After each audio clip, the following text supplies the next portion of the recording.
Let's do this again! Woo! Round 2. Ooh, round 2. Okay. Would you believe? Would you believe we recorded the audio for this and we didn't check and it didn't record any of the audio? But that's how you learn. Yeah, it is true. Now, speaking about learning, that's tell a nice. me. Wait, before we start that, Before we start, let's introduce ourselves. they already know who I am. That's a fly introduction. Yeah. Yeah. If you're here and you don't know who I am, Check some older videos. go to the older videos Yeah, or like, look comment, in the description. subscribe. Guess who I am by the tags in the description. Yeah. Tag 3 accounts. Yeah, tag 3 of your friends. Yeah. Do it. Send it to them. Please. But if you're going to talk about things you've learned recently whilst painting, Yeah. have you got anything that you've learned recently from doing this? Yeah, that's an excellent introduction there. Co-host is only as good as his host. True. I mean, people who haven't heard this yet might think you're the host I'm not. because you've spoken the most so far.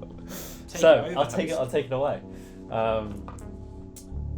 So this piece, what am I going to say about this piece? This piece is a 3-figure piece. I've done a lot of single-figure pieces, and I thought, you know what, let's try and challenge ourselves and put 3 together.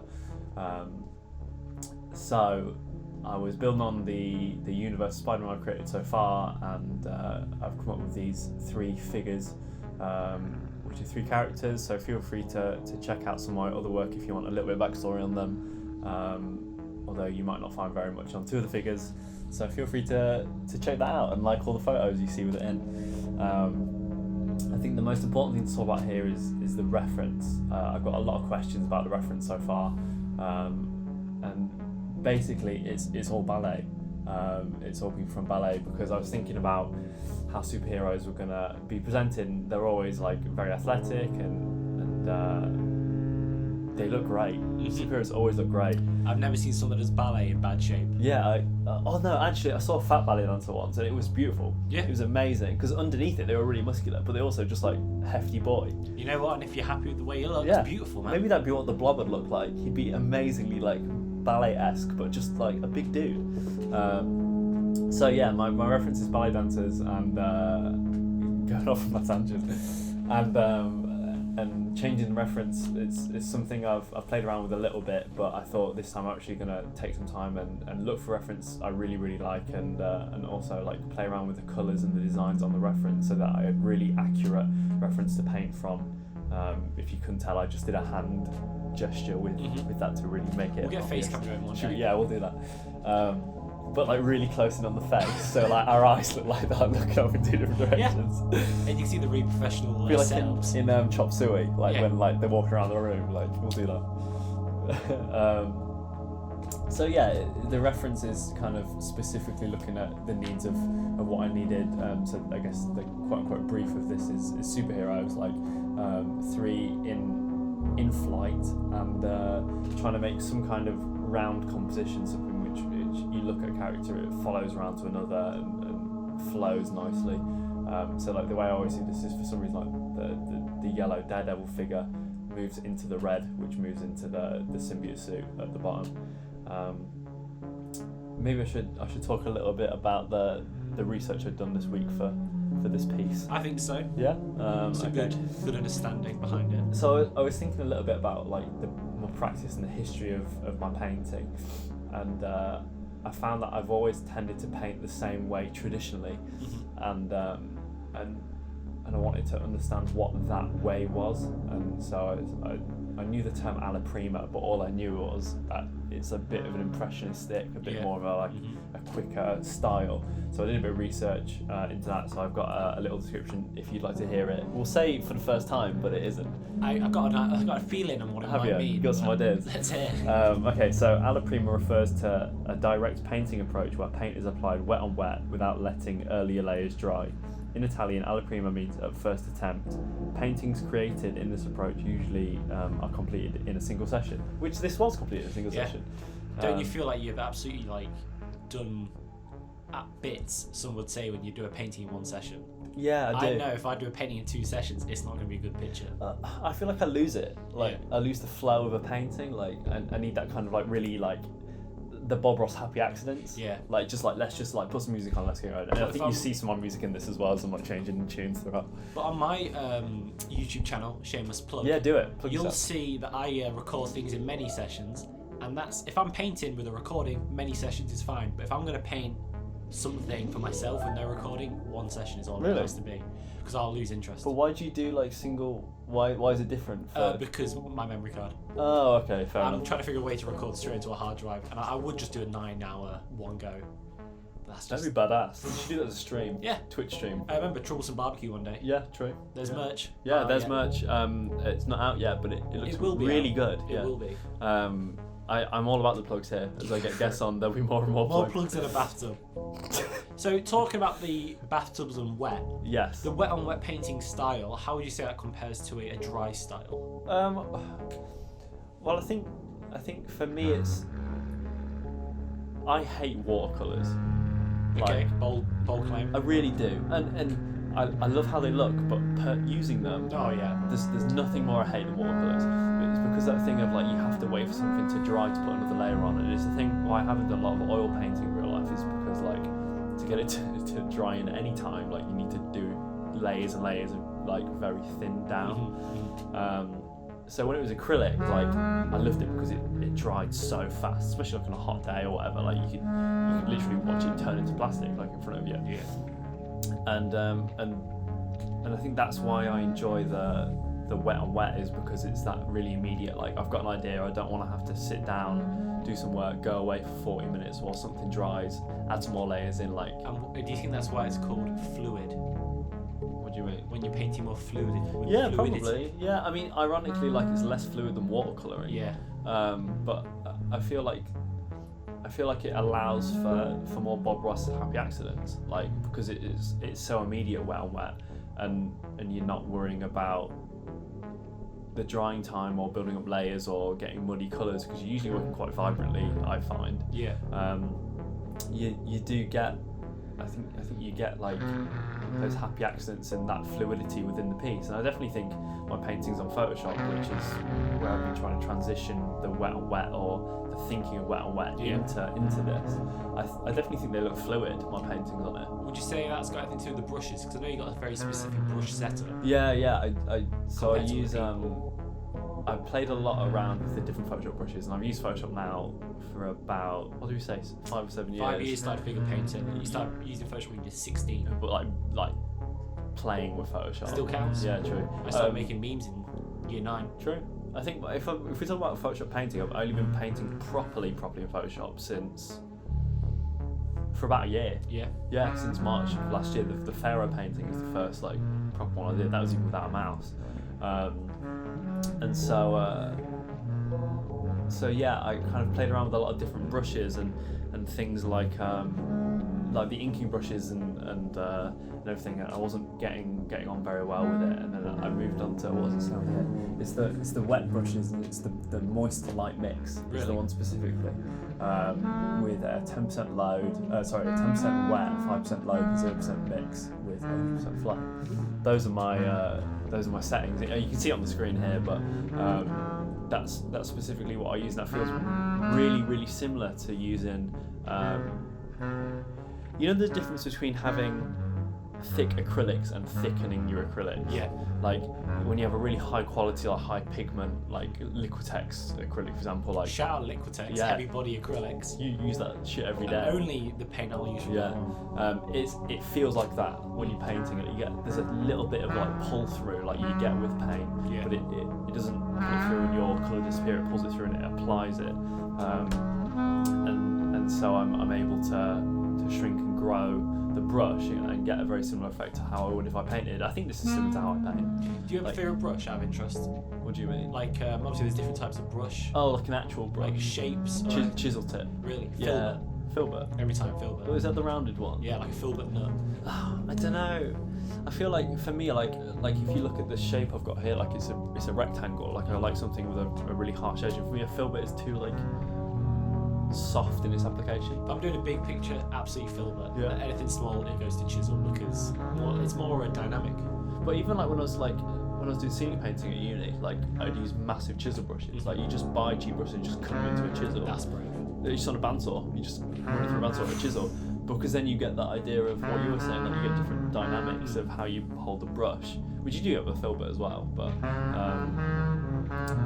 I feel like it puts more character into Yeah. your strokes. So. Speaking about character and dynamic Nice. within your work, These are great segues. your poses. You know, Yes. run us through that kind of your mentality of here. What was going through it. So I've been looking a lot at a YouTube channel which is Eirik Arneson Art. I don't know if I've pronounced that right.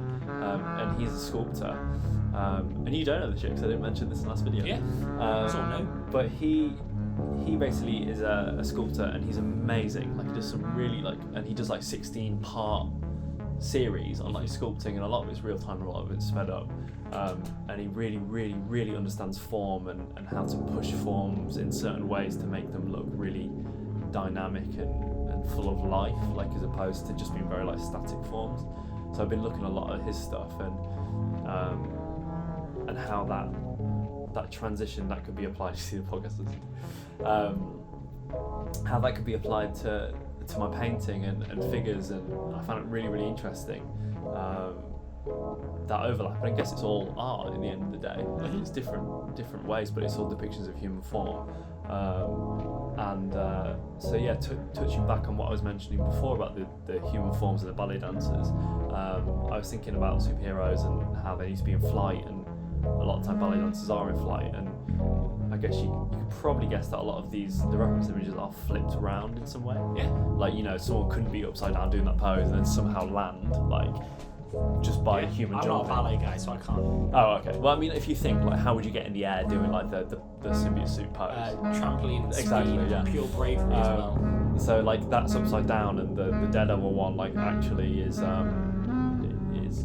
like, he would be, like, crotch down. Yeah. Like, legs out to the left, and the same as the opposite. Like a dive with for a Spider. crooked middle. Yeah, exactly. I'm with you.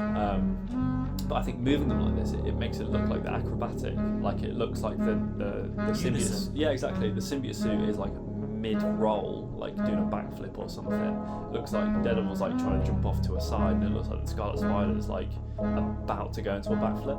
Like he's just on that up, about to go into it. Going off what you said about the sculptor, I think you'd be a fool if you were in the artistic industry or a designer or anything, and you didn't look into other artists. You know? Yeah. Even if it's got someone completely left field, looking into something around the area does that.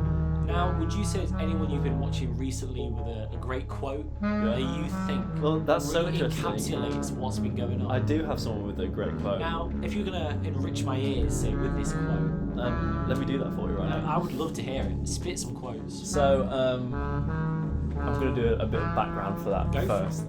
Context is always yeah, good. It's like perfect. context within an image. We need that context, man, Yeah. to help us understand what's going on. So I was looking a little bit about the picture and the history of like comic books and comic book characters, and the inspiration for this obviously has come from older comic books like Golden and Silver Age Marvel, where the characters' suits are less realistic and more just like skin tight, like spandex. And want to make some more like graphic choices. So, you know, we can all try and make things as realistic as possible, but me and you both agree that if you want that, just take a photo. Yeah. Like the point of being able to do this kind of art is you can kind of bring your imagination to life a little bit. Like you said, these aren't real poses. Yeah, exactly. Well, I mean, they're real poses, but not impossible. Yeah, they're impossible scenarios. So from that, I was thinking. So I started to look at Marvel artists, contemporary Marvel artists who paint in the traditional way.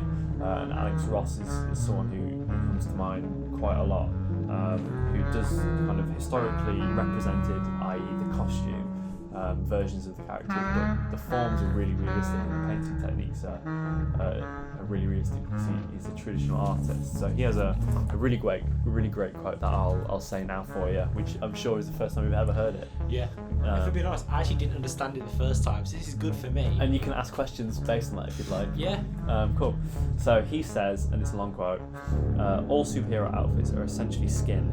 The sad part are the way that people talk about superheroes and largely dismiss them as, well, they'll say, well, those spandex characters. And it's like, for one thing, spandex has only been around for, I think, less than 50 years. It's not about whether these are tights. It's not about whether these tights are made of cotton or whatever they're made of. It's really drawings of the human form in its purest state. That's the kind of entertainment you're absorbing when you follow comics. It's sort of like a pure id of humanity. So when you see why are things always these tight costumes? It's like, well, because they're not costumes. It's just stripping away the human avatar down to its most fundamental component. Exactly. So what didn't you understand about that? Now, before I didn't understand when you, in his quote, he quoted someone else. Yeah. That messed me up. But I guess what?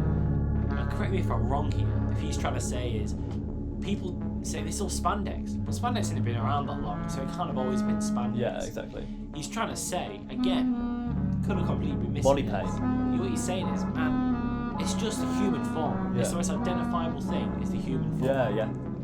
And I think it's a really interesting point of view to look at. You know. Yeah. I think it's that, and it's that kind of thing we talk about a little bit when we discuss like fictional characters. Is it's great to just have fictional characters which just beat up bad guys. Yeah. But it's also really interesting when you start to humanise those characters a bit. Even the bad guys, like Killmonger in the comics was just like a big bad guy. Yeah. But what like Marvel did with Black Panther was like suddenly you're like, oh shit, like maybe he's right. The best villains are ones you kind of understand and sympathise with. Thanos, for example, like when he used the stones to destroy the stones.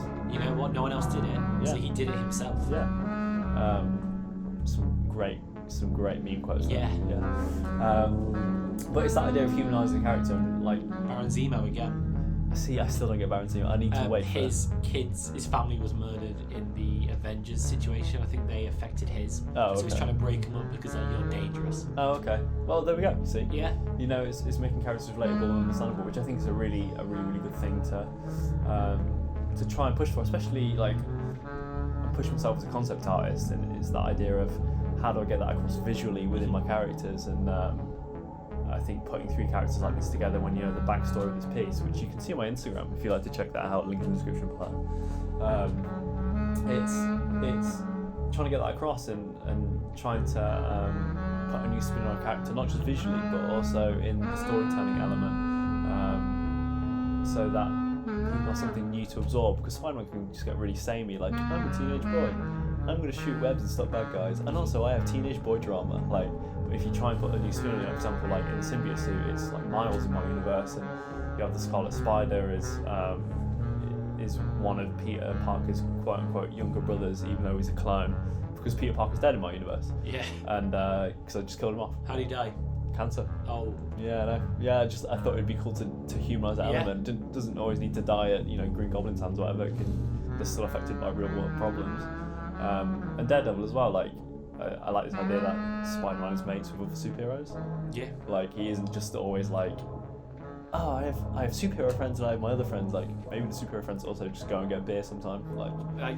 Yeah. I'm completely with that. If you feel like you surround yourself with the people you want to be around, or the person you want to be. Yeah. So it makes sense for this kind of close-knit world of superheroes. Begs the question: why has no one figured out that Peter Parker and Iron Man are the same 2 people as Tony Stark and Peter Parker? Because no one sees Peter Parker or Tony Stark like basically with no clothes on, which is what their like superhero costumes are.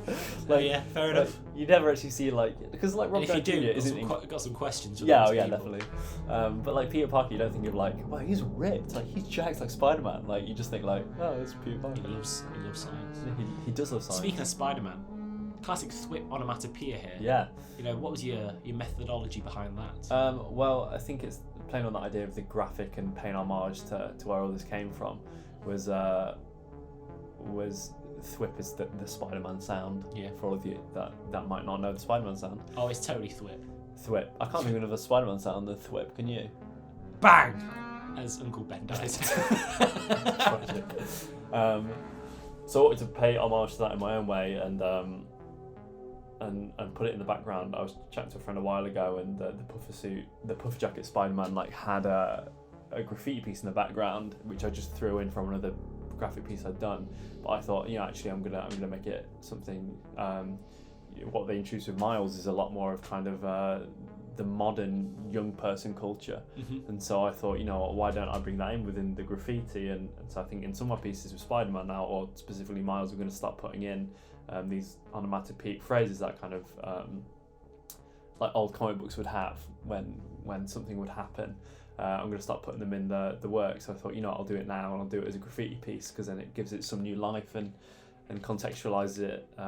Nice word there, contextualize it to the character that I'm doing. So yeah, I put it in. I sketched it out quickly out of a book of graffiti calligraphy that Dad had. Nothing wrong with taking inspiration. Exactly, and also like it's just don't copy. Yeah, it's all reference. Like people get a bit like about using reference and working heavily from reference, but I think it's fine to do it from time to time. Especially I mean the Renaissance was all is a rebirth of Greek. Yeah, exactly. Style, isn't it? They're not copying. It's a. So what you're saying is I'm the new Renaissance. Yeah. We're about to wrap up. Yeah. So let's wrap up. So you'll see a picture in a minute of the final thing. You can also see it on your Instagram. You see it on my Instagram. BBE Designs. Plug yours quick. Oh, they know who I am. Okay, I'll leave you there. Now, quick before we go, I actually want to ask. Okay. Let's keep going. Who's your favourite superhero and who's your favourite supervillain? Marvel or DC? Yes, you can go with either. Okay, we'll keep it Marvel because we're on Marvel. Keep it Marvel. People are waiting. I know. I'm just thinking that's a really good question. Oh, my neck is bleeding. I think I'm gonna say Spider-Man, but I'm gonna say specifically black suit Spider-Man. Yeah. Symbiote suit Spider-Man. I just think it's the coolest, especially like when you look at like the old way they used to do it, where like the highlights are blue, almost looks like latex or like a gimp suit of like kinds. I think that's a really cool way of doing it. And then super villain. I love Green Goblin. Mm-hmm. Green Goblin's cool. Juggernaut's cool. Yeah. Juggernaut's very cool. Did Deadpool 2 with him, I really, really liked. Magneto. Mm-hmm. Cyclops, I think, is a good bad guy. Great choices. Yeah. So one of those, I'd probably say. What about you? Oh, they'll have to wait till next time for the next video. Oh, that's good. Okay. Oh, man. Right, we'll leave it there then. Have a great time, guys. See you guys later. That was wonderful. Bye.